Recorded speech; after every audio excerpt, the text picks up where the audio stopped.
Right now, while you see $73 flashing on your screen, in Tokyo, that same ounce of silver is changing hands for $130. Not a typo, not a glitch. A $57 gap between paper and metal, the largest arbitrage fracture in modern financial history. And the banks, they cannot close it, because if they do, they face immediate insolvency. The global silver market has split in half.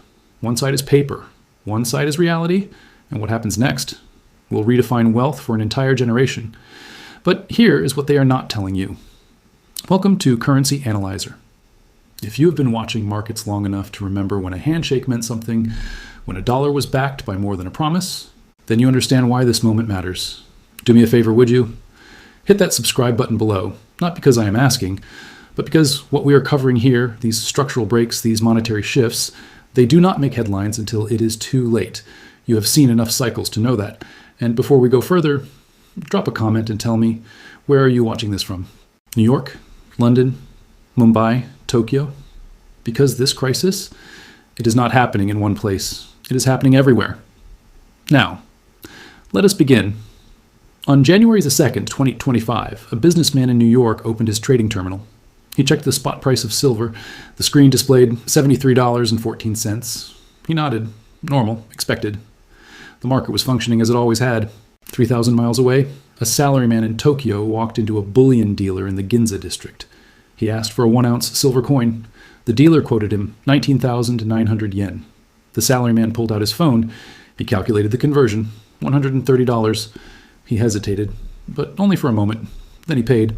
Both men believed they were buying the same asset, 1 ounce of silver, 0.999 fine, recognized globally, fungible, identical. But they were not paying the same price, not even close. The gap between them was $56.86. This is not supposed to happen. In functional markets, arbitrage eliminates price differences. If silver costs $73 in New York and $130 in Tokyo, traders should buy in New York and sell in Tokyo. They pocket the difference. The buying pressure in New York raises the price. The selling pressure in Tokyo lowers it. Within hours, sometimes minutes, the prices converge. This is how global markets work. This is how they have always worked. Except now, they are not working. The arbitrage is not closing. The gap is not shrinking. It is widening. Tokyo is not alone. In Dubai, dealers at the gold Souk are quoting $115 for physical silver. In Shanghai, gray market prices have crossed $110. In Singapore, premiums are exploding.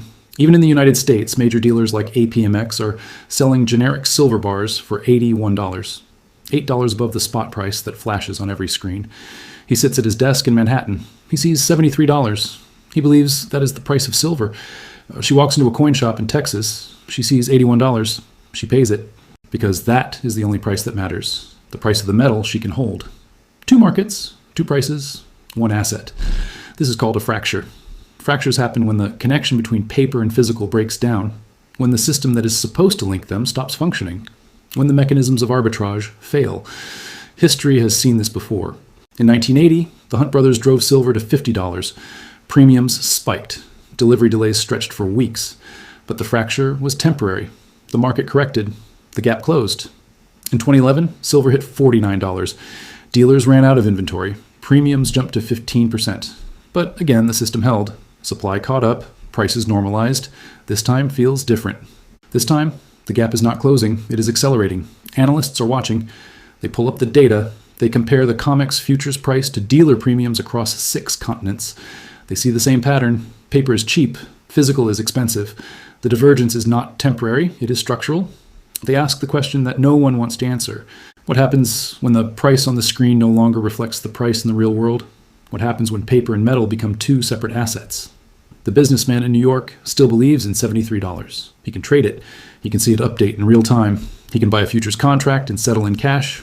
Now for him, silver is a number, a data point, a position on a balance sheet. The salaryman in Tokyo does not care about $73. He cannot eat data. He cannot store numbers. He needs metal, physical, real, something that exists outside the financial system, something that will still have value when the system stops working. And he is willing to pay $130 for it. This is not irrational. This is not panic. This is not speculation. This is survival. The fracture is not a glitch. It is not a temporary dislocation. It is a message. The message is simple. The global silver market has split in 2. One half trades on exchanges. The other half trades in the streets. and the distance between them is $56.86. That distance is growing, and the question is not whether it will close. The question is, what breaks first? There's a photograph circulating on Japanese social media. It shows an elderly woman standing outside a closed bank in Osaka. She is holding a plastic bag. Inside the bag are stacks of 10,000 yen notes, perhaps 2 million yen, maybe more. She is not going to deposit them. She is looking for a coin shop. The photograph went viral on January 1st. By January the 2nd, it had been shared 43,000 times. The comments section filled with similar stories. A retired teacher in Kyoto who liquidated his entire savings account. A small business owner in Sapporo who converted her cash register receipts into silver bars instead of depositing them. These are not investors. These are not speculators. These are ordinary people who have made a calculation. And the calculation is terrifying. They have decided that their currency is worth less than metal. Japan is not experiencing a financial crisis in the traditional sense.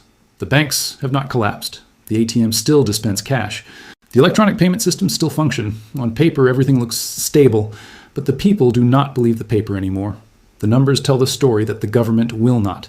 Japan's national debt stands at 264% of GDP. Not a misprint, 264%. For context, the United States is at 123%. Europe averages 90%. Even Greece, at its worst, peaked at 206%. Japan has passed the point of no return. The Bank of Japan knows this. For years, they controlled the bond market through a policy called yield curve control. They declared that 10-year government bonds would not yield more than 0.5%. If the market tried to push yields higher, the central bank would buy unlimited quantities of bonds to force the price back down. It worked. For years, it worked. Until December 2024, the bond market broke free, yields spiked. The Bank of Japan bought bonds. The market sold more. The central bank bought more. The market sold even more. The cycle accelerated. By the end of December, the Bank of Japan owned 71% of all Japanese government bonds. There was no market left, only a central bank buying its own government's debt with currency it printed from nothing. And the people noticed. The yen began to collapse. Not slowly, not gradually, in violent, disorienting waves. In 6 weeks, the yen lost 18% of its value against the dollar. Against gold, it lost 23%. Against silver, the loss was incalculable because physical silver was no longer available at any official price. A man who saved 5 million yen in 2023 watched his purchasing power evaporate. What could buy a used car now barely covered 2 months of groceries. What could fund a year of retirement now lasted 90 days. He did the math. He understood what was happening. His government had borrowed more than it could ever repay. The central bank had printed money to cover the gap. The currency was dying, and there was no policy, no intervention, no promise that could stop it. So he walked into a dealer and paid 19,900 yen for a single ounce of silver, $130 at the official exchange rate. Was he overpaying? The question misses the point. He was not buying silver, he was exiting yen. And when an entire population decides to exit a currency at the same time, price becomes irrelevant. Availability becomes everything. This is not theory, this is not speculation, this is documented historical pattern. In 1923, Germans carried wheelbarrows of marks to buy bread. In 2008, Zimbabweans abandoned their currency entirely and switched to US dollars. In 2018, Venezuelans fled bolivars for anything tangible: food, fuel, foreign currency, gold. The pattern is always the same. First, the government borrows beyond its capacity. Then, the central bank monetizes the debt. Then, inflation accelerates. Then, the people lose faith, and finally, they run. Japan is running. The silver premium in Tokyo is not a market inefficiency. It is a fear premium. It is the price of escape. It is what people pay when they realize their life savings are denominated in a currency that is being destroyed in real time. And here is what makes this different from every other currency crisis in modern history. Japan is not a small economy. It is not a peripheral nation. It is the third largest economy on earth. It holds $1.3 trillion in U.S. Treasury bonds. It is the largest foreign creditor to the United States. Its financial system is interwoven with every major bank in the Western world. When Japan breaks, it does not break in isolation. The elderly woman with a plastic bag full of cash is not just a Japanese story. She's a preview. She is 6 months ahead of the rest of the developed world. Because the same debt dynamics, the same central bank policies, the same monetary desperation that destroyed the yen's credibility, they exist everywhere. The United States, Europe, the United Kingdom, Canada, Australia. Different scale, different timeline, same trajectory. And when the fear that grips Tokyo spreads to New York, to London, to Frankfurt, the $56 arbitrage gap will look small, because the question is not whether other currencies will follow the yen. The question is how much time is left. There's a room in Lower Manhattan that most people will never see. It sits on the 43rd floor of a building near Wall Street. No signs, no logos, just a floor number and a keycard scanner. Inside, 12 traders sit at curved desks surrounded by 8 monitors each. They do not trade stocks. They do not trade bonds. They trade silver futures. Thousands of contracts, millions of ounces every day. But here's what nobody outside that room understands. They do not have the silver, not most of it, not even close. On January 2nd, the COMEX, the exchange where silver futures trade, reported open interest of 173,000 contracts. Each contract represents 5,000 ounces. That totals 865 million ounces of silver, promised, sold, committed for delivery. Now compare that to what actually exists in the COMEX warehouses, 307 million ounces, registered and available for delivery. The math is simple. For every ounce of physical silver in the vault, there are 2.8 paper claims against it. That is the polite version. The real number is worse, because not all of that warehouse silver is truly available. Some is already pledged, some is held by long-term investors who will never sell. Some belongs to industrial users who need it for production. Strip away the unavailable metal, and the ratio climbs. 5 paper claims per ounce. Maybe 7, maybe 10. Nobody knows for certain. Because nobody is required to disclose the real number. This is not a conspiracy. This is how the system was designed. Futures markets exist to provide liquidity, to allow producers and consumers to hedge risk, to enable price discovery. Most contracts are never intended for physical delivery. They are closed out, rolled forward, settled in cash. It works beautifully, until it doesn't. Until the day when the holders of paper contracts stop accepting cash, until they demand metal, until they say the 4 words that collapse the entire structure. Deliver or buy back. It happened before. Not in silver, in nickel. March 2022, the London Metal Exchange. Nickel was trading at $30,000 per ton. Then a Chinese billionaire named Sung Guangda, known in the industry as Big Shot, took a massive short position through his company, Tsingshan Holding Group. The position was large, too large. When Russia invaded Ukraine, nickel prices spiked. Zhang faced margin calls. He could not cover. The price kept rising, $50,000, $60,000, $80,000. In 2 days, nickel rose 100%. The exchange panicked. They knew what was coming. If Zhang defaulted, the entire market would seize. Brokers would fail. Banks would fail. The clearinghouse itself might fail. So they did something unprecedented. They canceled 8 hours of trading. They erased billions of dollars in executed trades. They gave Zhang time to negotiate a settlement. They rewrote the rules in real time to prevent the system from imploding. It worked. The market survived. But the message was clear. When physical delivery threatens the system will protect itself. Rules will change. Markets will close. Contracts will be voided. The traders on the 43rd floor remember that day. They studied it. They understand the implications. Because silver is far more dangerous than nickel ever was. The short positions in silver are not held by one Chinese billionaire. They are held by banks, major banks, systemically important financial institutions, the kind that cannot be allowed to fail. The Bank for International Settlements, the central bank of central banks, publishes data on precious metal derivatives twice a year. The most recent report showed $638 billion in notional value of gold and silver derivatives held by banks globally. $638 billion. Not all of that is silver, but even if silver represents 10%, that is $63 billion in exposure. At today's spot price of $73, that represents over 860 million ounces, more than exists in all the COMEX warehouses, more than most mines produce in a year. And here is the trap. If the paper price rises to meet the physical price, if silver goes to $130 to match Tokyo, those short positions explode. The losses do not scale linearly. They cascade. A $50 move from 73 to 123 represents a 68% gain. On 860 million ounces, that is $43 billion in losses. Losses that would have to be realized, margin that would have to be posted, capital that would have to be raised, and the banks do not have it, not in liquid form, not without selling other assets, not without triggering their own crisis. So they face an impossible choice.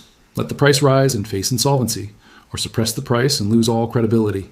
They have chosen suppression, not because they are evil, not because they are manipulating markets for profit, but because they are trapped, because the alternative is institutional death. Every day, they sell futures contracts into the market. They cap rallies. They absorb buying pressure. They keep the paper price anchored below $75 while physical metal trades at $130 in Tokyo. It is not sustainable. It is not meant to be. It is a delaying tactic, a desperate attempt to buy time while they figure out an exit. But time is running out. Because on the other side of the trade, someone is buying those contracts. Someone is taking delivery. Someone is draining the warehouses ounce by ounce, month by month.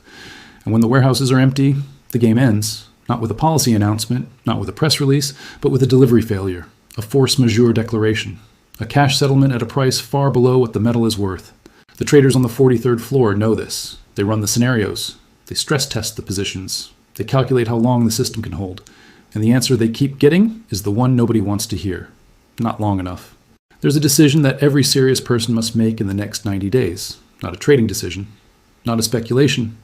A structural decision about where wealth will be held when the current system stops functioning the way it used to. Because that is what a $56 arbitrage gap means. It means the system has already stopped working. Most people just have not noticed yet. A financial advisor in Chicago sits across from a client. The client is 72 years old, retired, prudent. His portfolio is 60% bonds, 30% stocks, 10% cash. Diversified, conservative, built according to every textbook rule. The advisor looks at the screen. He sees the silver chart. He sees the reports from Tokyo. He sees the premiums at U.S. dealers. And for the first time in his 30-year career, he does not know what to tell his client. Because the rules have changed, and nobody sent a memo. Traditional diversification assumes that markets function, that prices reflect value, that paper and physical remain connected, that central banks maintain stability, that the dollar remains the dollar. But what happens when those assumptions break? What happens when your bonds are denominated in a currency that is being debased to cover unpayable debts? What happens when your cash loses purchasing power faster than your savings account earns interest? What happens when the number on your brokerage statement no longer represents what you can buy in the real world? These are not hypothetical questions anymore. They are operational questions. Questions that require answers. Today, not next quarter, not after more data, now. A business owner in Houston runs a manufacturing company. She uses silver in her products, small amounts, but essential. On January 2nd, her purchasing manager called. The supplier quoted a new price, 18% higher than last month. Delivery in 8 weeks instead of 2. She asked why. The supplier explained, physical silver is tight, premiums are exploding. Availability is constrained, major dealers are rationing sales, industrial users are competing with retail buyers who are panic buying. She did the math. If silver costs $73 on the screen but $81 from her supplier, which price is real? The one she pays, not the one she sees. This is the core lesson of a fractured market.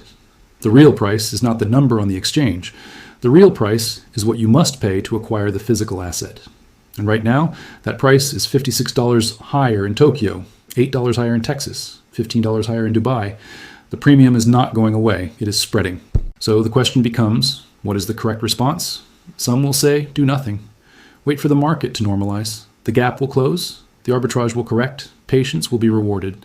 But history does not support that view. When arbitrage gaps reach this magnitude, they do not close through natural market forces. They close through system resets, through defaults, through forced settlements, through regulatory interventions that redefine the rules. And when that happens, the people holding paper are not made whole. They are told to accept a cash settlement at a price determined by a committee, a price that reflects the spot market, not the physical market. $73, not $130. Others will say, buy immediately, maximum position, leverage if possible. This is the trade of the decade. But that view misunderstands the nature of what is happening. This is not a trade. Trades have entry points and exit points. Trades have profit targets and stop losses. Trades assume functioning markets. This is a structural shift, a monetary regime change, a moment when the relationship between paper and reality is being redefined. And the correct response is not speculation, it is positioning. A wealth manager in Singapore is having the same conversation with 20 different clients. They ask the same question, should I buy silver? He tells them it is the wrong question. The right question is, what percentage of my wealth should I hold in assets that exist outside the financial system?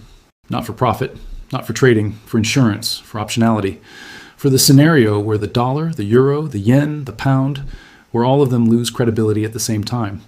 Because that is what the Tokyo crisis is signaling. Not that silver is going up, but that currencies are going down. And when currencies fail, the only assets that retain value are the ones that cannot be printed, debased, or defaulted on. Physical silver, physical gold, real estate, productive land, businesses that generate cash flow independent of financial markets. The man who paid $130 in Tokyo was not buying silver. He was exiting yen, and he was willing to pay any premium to do it, because the alternative, staying in yen, was guaranteed wealth destruction. That same calculation is coming to every developed economy. Not today, not next week, but soon, because the same forces that broke Japan are accelerating everywhere else. The United States has printed $6 trillion since 2020. The Federal Reserve's balance sheet has exploded from $4 trillion to $9 trillion. The national debt grows by $1 trillion every 100 days. Europe is not better. The European Central Bank is trapped in the same cycle. Negative interest rates, quantitative easing, bond purchases, currency debasement disguised as policy. The pattern is identical. The timeline is different. But the destination is the same. And when the fear that grips Tokyo reaches New York, when Americans start walking into coin shops with bags of cash, when the premium on physical silver in the United States hits $20, $30, $50, it will be too late to position because there will be nothing left to buy. The strategic window is now, not because silver is cheap, but because physical metal is still available at any price. A portfolio manager in London made a decision last week. He allocated 5% of his fund to physical silver, not futures, not ETFs. Physical bars held in allocated storage outside the banking system. His investors questioned the decision. 5% in a non-yielding asset? Why? He showed them the Tokyo prices. He showed them the COMEX warehouse data. He showed them the bank derivative exposure. And then he said something that silenced the room. I am not buying silver because I think it is going up. I am buying silver because I think the system is breaking. And when systems break, the people who prepared survive. The people who waited do not. This is not about making money. This is about not losing everything. The fracture in the silver market is a symptom. The disease is monetary collapse. And the cure is not more policy, not more intervention, not more promises from central banks who have already lost control. The cure is preparation, physical assets, decentralized holdings, wealth stored outside the system that is failing. The gap between $73 and $130 is not a trading opportunity. It is a warning signal, a fire alarm. A message from the future telling us that the rules we thought were permanent are dissolving in real time. Some will hear it, some will act, some will position their wealth accordingly. Most will not. Most will wait. Most will believe the number on the screen until the day the screen stops updating. And when that day comes, the only question that will matter is this: did you hold paper or did you hold metal? Closing statement. The Tokyo crisis is not a story about silver. It is a story about the end of a monetary era, about the moment when faith in paper currency breaks, about the gap between what governments promise and what reality delivers. The $56 arbitrage is the distance between belief and truth, between policy and physics, between what they say an ounce is worth and what someone will actually pay to own it. That distance is growing. And the people who understand what that means are not waiting for permission. They are not waiting for confirmation. They are not waiting for the crowd. They are acting now, while there is still time. Because in every crisis, there are those who see it coming and those who are shocked when it arrives. The difference is not intelligence. It is attention. And right now, Tokyo is screaming. The question is whether anyone is listening.